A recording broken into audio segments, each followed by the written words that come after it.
ગંગે ચ યમુને ચૈવ ગોદાવરી સરસ્વતી નર્મદા સિંધુ કાવેરી જલેસ્મિન સન્નિધિમ કુરુ.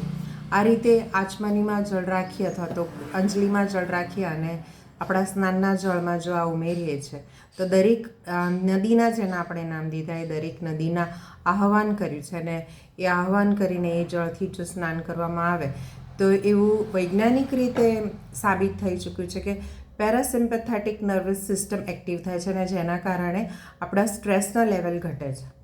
હવે જો સ્ટ્રેસ લેવલ ઘટે છે તો ઘણું બધું સારું થઈ શકે, ઘણા બધા રોગોમાંથી મુક્તિ મળી શકે. અત્યારનો જે સાંપ્રત સમયનો બહુ મોટો સળગતો પ્રશ્ન એ છે કે તમે લાઈફસ્ટાઈલ ઇશ્યુઝ વધારે છે, તો આમાં એક જો સુધારો કરી શકાય કે લાઈફસ્ટાઈલ ઇશ્યુઝ ના રહે.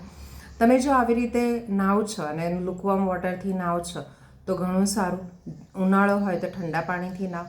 ગઈકાલે આપણે જેમ વાત થઈ એમ ગરમ પાણીથી તો નહીં જ, અને એટલું ગરમ પાણી નહીં કે જે ચામડીને બાળી નાખે અને એને તૈલી પદાર્થોને નષ્ટ કરી નાખે. હવે તમારે સ્નાન કરવાની વિધિ તમને ખ્યાલ આવી ગઈ છે કે તમારે આ રીતે કરવાનું છે. તમે જો હિન્દુ છો તો તમે આ શ્લોક બોલીને કરી શકો, અથવા તો તમારો ધર્મ તમને જે પરમિટ કરતો હોય એ શ્લોક શોખીને કે એ જે પણ આયાત હોય કે જે પણ વસ્તુ બોલવાની હોય એ બોલીને સ્નાન કરજો તો તમારું સિમ્પેથેટિક નર્વસ સિસ્ટમ છે એ એક્ટિવ થશે અને સ્ટ્રેસ લેવલ ઓછા કરશે. તો હેલ્ધી રહેવા માટેનો આ એક નવો આયામ છે. પ્લીઝ ફોલો કરજો, ટ્રાય કરજો કે આવી રીતે હેલ્ધી રહેવા માટે પ્રયત્ન કરો.